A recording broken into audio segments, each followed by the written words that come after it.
ওম জয় তিলকনাথ।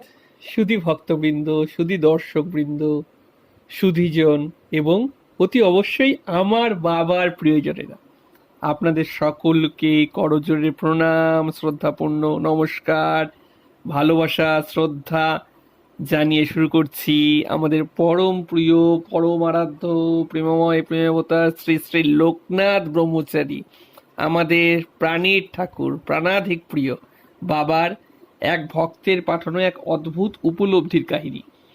বন্ধুরা, মাঝখানে বেশ কিছুদিন থেকে আবার আমি মার্জনা চেয়ে নিচ্ছি যে আমি ভিডিও দিতে পারিনি। একটা কথা আমি বলবো, এই সময়ে, কঠিন সময়, যত বেশি করে সম্ভব বাবার কথা স্মরণ করা এবং বাবার এই কৃপা কাহিনীগুলো বারংবার পাঠ করার মাধ্যমে আপনারা আপনাদের মনে বাবার প্রতি ভক্তি, বিশ্বাস, শ্রদ্ধাবোধ আরও বেশি করে বাড়িয়ে নিতে পারবেন।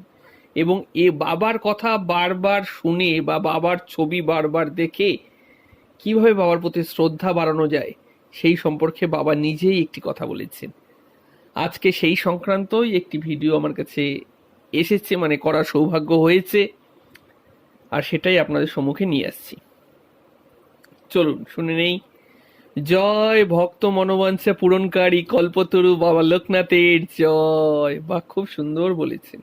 জয় বারদীর ভগবান বাবা লোকনাথের জয়। দাদা, আমার নাম সোমেশ্বর মণ্ডল। আচ্ছা, জয় তিলকনাথ। বাড়ি গোপালগঞ্জ, বাংলাদেশ। বাবা লোকনাথ বর্তমানে এই বিভীষিকাময় দিনে আমাদের সকলের পাশেই রয়েছেন। একদম একদম তার অপার করুণা আমাদের ওপর প্রতিনিয়ত বর্ষিত হয়েই চলেছে। একদম সঠিক বলেছেন দাদা, একদম সঠিক। বাবা ছাড়া আমাদের কোনো অস্তিত্বই নেই। বাবার কৃপা অসীম। গতকাল রাতে আমি এক অদ্ভুত স্বপ্ন দেখেছি দাদা। আজ সকালে তাই ভাবলাম এটা আপনার সাথে শেয়ার করি। আচ্ছা, অনেক অনেক ধন্যবাদ। প্রতিদিনের মতোই গতকাল রাতেও আমি পাখা চালিয়ে রাতে শুতে চাই। বহুদিন হয়ে গেল আমি একাই শুই। আচ্ছা, কাল রাতে শোয়ার পর আমি ঘুমিয়ে পড়ি খুব তাড়াতাড়ি। সেই ঘুমের মধ্যেই দেখি এক অদ্ভুত দৃশ্য।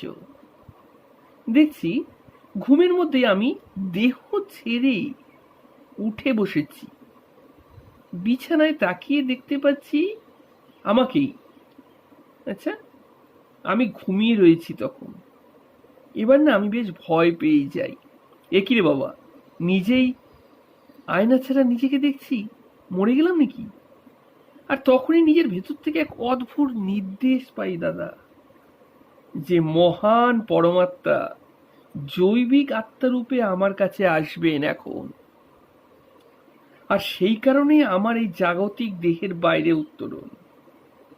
এরপর কিছু সময়ের উৎকণ্ঠা, তারপর দেখতে পাই অতি শুভ্র এক আলো। সেই আলো এতটাই তীব্র অথচ মোলায়েম যে তার দিকে তাকিয়ে থাকতে কোনো অসুবিধাই যেন হচ্ছে না। একভাবে সেই দিকে তাকিয়ে থাকি। তারপর দেখি শ্বেত বস্ত্র পরিধেয় একজনকে। পরক্ষণেই বুঝতে পারি ইনি তো আর কেউ নন, স্বয়ং আমাদের প্রাণনাথ, আমার ভগবান বাবা লোকনাথ। বাবাকে দেখি বাবার পদতলে লুটিয়ে পড়ে কাঁদতে থাকি। হে প্রভু, তোমার ভুবনে এ কি হাহাকার, এ হেন আর্তনাদ, প্রভু তুমি কিছু করো। এ কথা শুনে পরম মমতায় তিনি আমায় উঠিয়ে পাশে বসালেন, নিজেও বসলেন। বললেন, ওরে এই দেখ, আমি তোদের পরম আদরের লোকনাথ বাবা রে। তবে কি জানিস, আমি গঠনগতভাবে একটু পরিবর্তিত হয়েছি। আসলে তোরা যাকে বাবা বলে ডাকিস সে তো এখন পূর্ণ ব্রহ্মস্বরূপ আমার মধ্যে মিশে একাকার হয়ে গেছে। আর আমি হলাম পরম ব্রহ্ম। তবে তুই যাতে আমাতে তোর প্রিয় বাবাকে দেখতে পাস, তাই সেরূপেই আমি এসেছি। এই জগতে যেই শ্রদ্ধাপূর্ণ চিত্তে আমায় স্মরণে আসবে, আমি তখন তার পরিচিত রূপেই তাকে দর্শন দেব। আমার শ্রদ্ধার আশ্রয়ে যে আসবে, এই বিশ্ব ব্রহ্মাণ্ডে তার অনিষ্ট করে এমন কিছুই নেই। আমি তখন বলি, হে প্রভু, তাহলে তোমার প্রচুর ভক্তরাও যে এখন ভীত সন্ত্রস্ত, সেটা কেন? এ কথা শুনে দেখি তিনি হেসে উঠলেন। তারপর বললেন, শ্রদ্ধা থেকেই এক অকুণ্ঠ বিশ্বাসের জন্ম হয়। যা শ্রদ্ধা যত বেশি, তার বিশ্বাসও ততই দৃঢ়। আর দৃঢ় বিশ্বাসী অসম্ভবকেও সম্ভব করার ক্ষমতা রাখে। কারণ এই দৃঢ় বিশ্বাসের মধ্য দিয়েই আমার শক্তি চালিত হয়।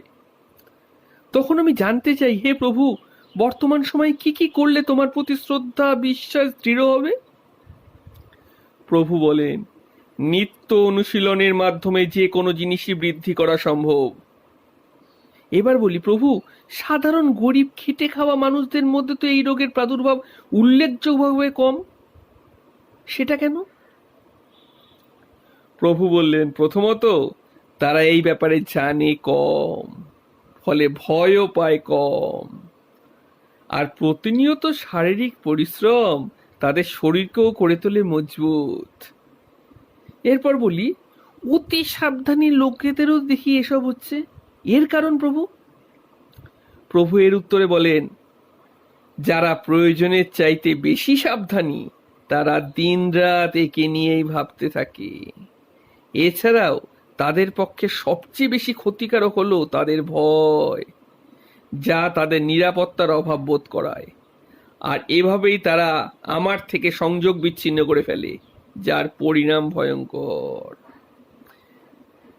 এরপর প্রভুর কাছে জানতে চাই, তাহলে তোমার সাথে সংযোগ মজবুত রাখতে কি কি করণীয় প্রভু?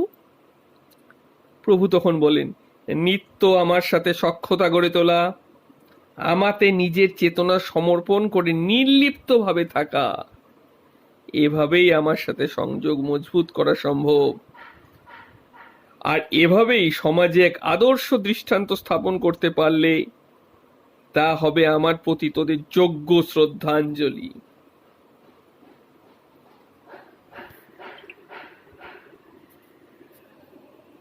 সোমেশ্বর বাবু, আপনি ঠিক এতটুকু লিখেই শেষ করেছেন? মানে আপনার এই, আপনি তো লিখেছেন আপনি স্বপ্ন দেখেছেন, আপনি লিখেছিলেন গতকাল রাতে আমি এক অদ্ভুত স্বপ্ন দেখেছি, কিন্তু স্বপ্নটি এভাবে আপনি শেষ করলেন, ব্যাপারটা বোঝা গেল না।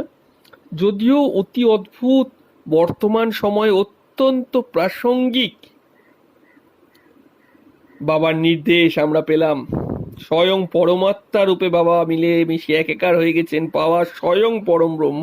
এ কথা আমরা বারবার বলে আসি, আজ আরো একবার সেটা প্রমাণিত যে স্বয়ং পরমাত্মা পূর্ণ ব্রহ্মের সঙ্গে বাবা মিলে মিশে একাকার হয়ে গেছেন, এবং সেই পরমাত্মা যে তাকে স্মরণ করে তাকে ঠিক সেই রূপেই দেখা দেন। খুব সুন্দর, এবং বর্তমান সময় বারবার বলছে অত্যন্ত প্রাসঙ্গিক একটি লেখনী আপনি ধরেছেন। আপনার সেই স্বপ্নের কথা আপনি বললেন, খুব সুন্দর লাগলো, দারুণ, খুব সুন্দর, মন ছুঁয়ে গেল একদম, যে সত্যি সত্যি বর্তমান সময়ে কি কি করণীয় সেটা বাবা খুব সুন্দরভাবে বুঝিয়ে দিলেন, যে এই সময় বাবার সঙ্গে সংযোগ যেন খুব দৃঢ় থাকে।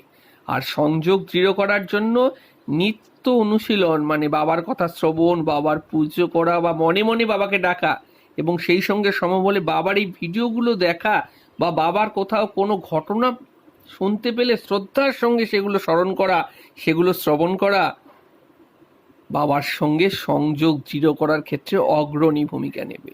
আর যার সংযোগ যত দৃঢ়, সে তত বেশি বিশ্বাসী, এবং আরো ভালো করে বললে আত্মবিশ্বাসী। আর যার আত্মবিশ্বাস যত বেশি, তার জীবনও তত বেশি সুরক্ষিত বাবার পরম কৃপায়। ঠিক আছে বন্ধুরা, আজ তাহলে এত পর্যন্তই। আশা করি আপনারা সকলে ভালো রয়েছেন এবং ভালোই থাকবেন, কারণ বাবার পরম আশীর্বাদ আমাদের মাথায় সর্বদা ঝরে পড়ছে। ওম জয় তিলকনাথ।